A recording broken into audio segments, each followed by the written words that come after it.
በአንቀጽ 4 ላይ የተመለከቱት አጋሮች ሲቀሩ ሌሎቹ ይህ መለኮታዊ ትዕዛዝ ተፈጻሚ ይሆንባቸዋል። በተገኙበት ቦታ ሁሉ ይገደላሉ፣ ይታሰራሉ።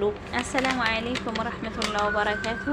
ውድ የተከበራችሁ የቻናሌ ቤተሰቦች እንዴት ናችሁ? ሰላም ከኔ ሰላም ነኝ አልሐምዱሊላህ።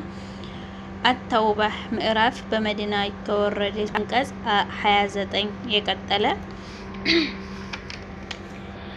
በአንቀጽ 4 ላይ የተመለከቱት አጋሪዎች ሲቀሩ ሌሎቹ ይህ መለኮታዊ ትዕዛዝ ተፈጻሚ ይሆንባቸዋል። በተገኙበት ቦታ ሁሉ ይገደላሉ፣ ይታሰራሉ።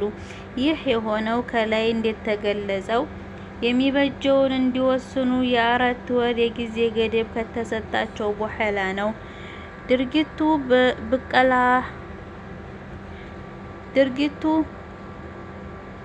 በቀላ አይደለም። ለ22 ዓመታት ያህል እስላማዊ ጥሪ ተቀርቦላቸዋል፣ እውነት ተብራርቶላቸዋል፣ ግና አልተቀበሉም። በዚህም አላበቁም። በእጅጉ ሲፈተኑት ቆዩ። ጦር ሲበቁበት፣ ሰራዊት አዘመቱበት፣ ውድ ልጆቹን በግፍ ገደሉበት። ግና ይህ ሁሉ ሆኖ ኢስላም የምህረት እጁን ዘረጋላቸው። ንስሐ ከገቡ፣ ሶላት ከሰገዱና ዘካ ከሰጡ ተዋቸው፣ አትግደሏቸው። ምንም እንኳ በአንቀጽ 5 የተገለጸው ጦርነት ቢታወጅም አጋሪዎች በቡድን ተደራጅተው ኢስላምን ለማጥቃት እስካልሞከሩ ድረስ አሁንም የሰላም እድል አላቸው። ጦርነቱ የታወጀው ለብቀላ አልነበረም፣ እነሱን ወደ ኢስላም ለመጣራት ነው። እናም መልእክተኛው ሰለላሁ ዐለይሂ ወሰለም አጋሪዎችን እንዲያስጠጉና የአላህን ቃል እንዲያሰሟቸው፣ ኢስላምን ከተቀበሉ መልካም ካልሆነ ንግግር በሰላም ወደሚኖሩበት ክልል እንዲያደርሷቸው ያዛል። የኢስላማዊ ጂሃድ ዓላማው ይህ ነው። ሰዎች ኢስላምን በነጻነት የሚሰሙበት ሁኔታ ማመቻቸት። ተገደው ኢስላምን እንዲቀበሉ ግን ፈጽሞ አይሻም። የግዳጅ እምነት በመሰረቱ እምነት አይደለም። የሰላም ስምምነት ከእናንተ ጋር የሚዋሉት አቅም ሲያንሳቸው ብቻ ነው። ለእናንተ የመረረ ጥላቻ አላቸው። አጋጣሚውን ካገኙ እናንተን ለማጥፋት ወደ ኋላ አይሉም። አብዛኞቹ አመፀኞች ናቸው። ቁጥር 9 የአላህን አንቀጽ በጥቂት ዋጋ ሸጠዋል፣ ብዙዎቹንም ከአላህ መንገድ ገድለዋል። ግብራቸው እጅግ አስከፊ ነው። 10 ለአማኞች ዝምድናንም ሆነ የገቡላቸውን ቃል ኪዳን ፈጽሞ አይጠብቁም። እነርሱ በእርግጥም ወሰን ኃላፊዎች ናቸው። 11 ንስሐ ከገቡ፣ ሶላትን ደንቡን ጠብቀው ከሰገዱና ዘካንም በአግባቡ ከሰጡ የእምነት ወንድሞቻችሁ ናቸው።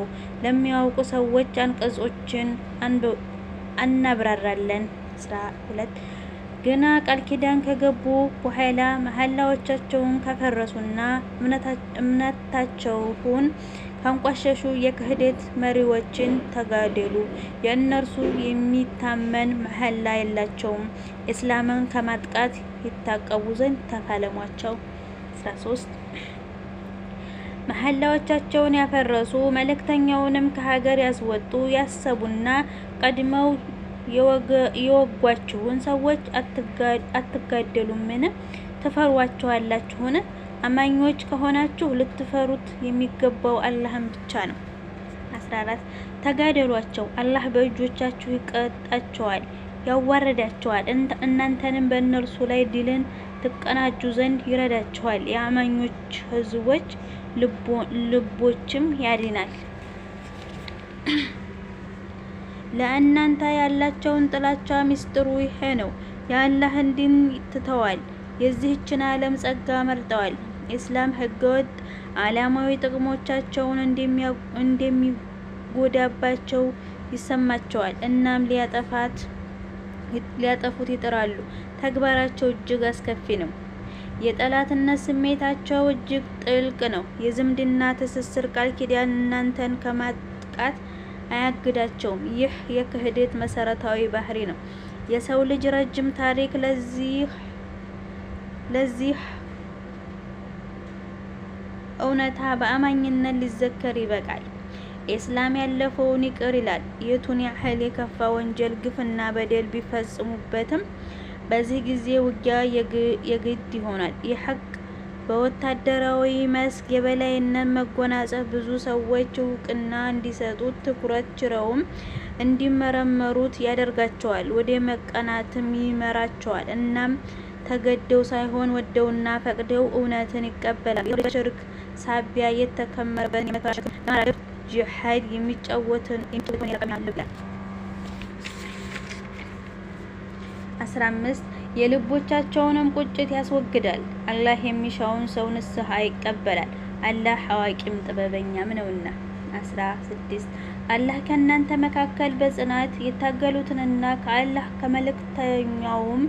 ከመልእክተኛውና ከአማኞች ውጭ የልብ ወዳጅ የያዙትን የሚያውቅ ሆኖ እያለ እንዲሁ ያልተፈተነ እንደምትተው ታስባላችሁን? አላህ የምትሰሩትን ሁሉ አዋቂ ነው።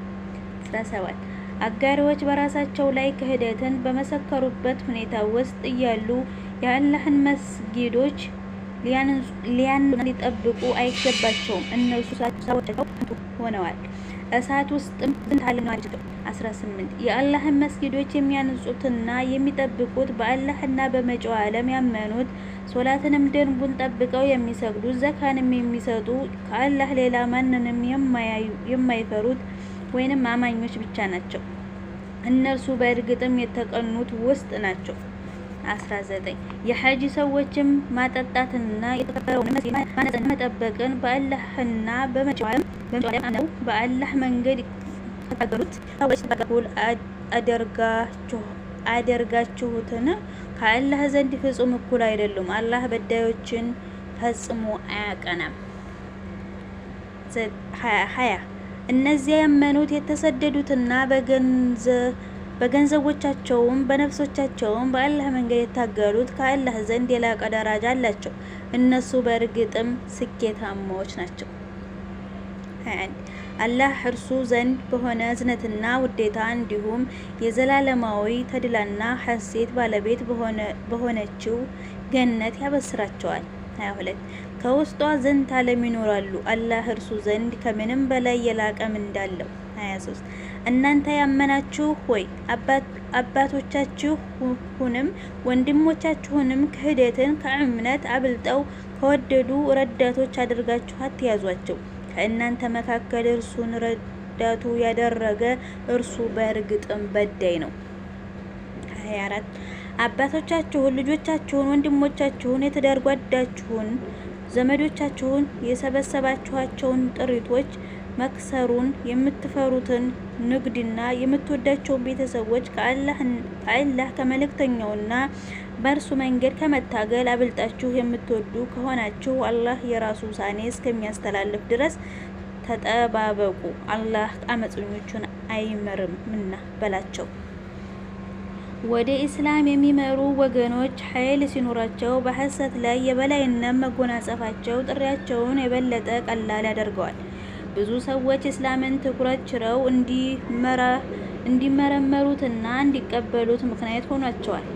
ፈተና የሰዎች ማንነት የሚለካበት መመዘኛ ነው። ከሙስሊም ማህበረሰብ ውስጥ እውነተኛ እምነት ያላቸውና አስመሳዮች በትግል ወቅት ይለያሉ። የደካሞች ማንነት በዚህ ሚዛን ይጋለጣል። ጂሃድ ፍሬውን ከገለባው፣ ስንዴውን ከእንክርዳዱ ለመለየት እጅግ ጠቃሚ ሚና ይጫወታል። መልካም ስራዎች የአቂዳ መገለጫዎች ናቸው። ትክክለኛ እምነት ወይም አቂዳ ከሌለ በጎ ምግባር ተቀባይነት የለውም። የአላህ ቤት ለማነጽና ለመገንባት ከውስጡም አምልኮችን ለማከናወን መስፈርት እነኚህ ናቸው። በአላህና በመጪው ዓለም ማመን፣ ሶላትን በትክክል መስገድ እና ዘካ መስጠት፣ ከአላህ ውጭ ሌላን አካል አለመፍራት፣ ከሽርክ መጽዳትና ለተውሂድ ማደር እነኚህ ሁሉም የተመሩ ናቸው። አገሮች በጃሂልያ የሐጅ ተጓዦች ውሃ ያጡ የሚጠብቁና ይንከባከቡ ነበር። ይህ ስራቸው ከትክክለኛ እምነት ነጭ በመሆኑ ተቀባይነት እንደሌለው ከማንኞች ጋር ተሞሉ ሊወዳደር እንደማይችል ነው ይህ አንቀጽ የሚገልጸው። እምነት ሌሎች ትስስሮች ሁሉ ይበጣጥሳል። የላቀው ትስስር የአቂዳ ትስስር ነው። ሰብአዊ ትስስርም ይሄ ነው። ኢስላም ይህንኑ በመደጋገም አስተምሯል። ይህ ማለት አንድ ሙስሊም እነኝህን ሁሉ ጸጋዎች ትቶ ይመንን ማለት አይደለም። የኢስላምን ባህሪ የተረዳ ይህ በጉልህ ይታየዋል። አቂዳ የህይወታችን የበላይ ገዢ ሊሆን ይገባል ነው የአንቀጹ መልእክት። ይህ አቂዳ ልብን በብቸኝነትና በበላይነት መቆጣጠርን ይሻል። በዚህ መልኩ ተጋሪና ተጋፊ አይፈልግም። ይቀጥላል።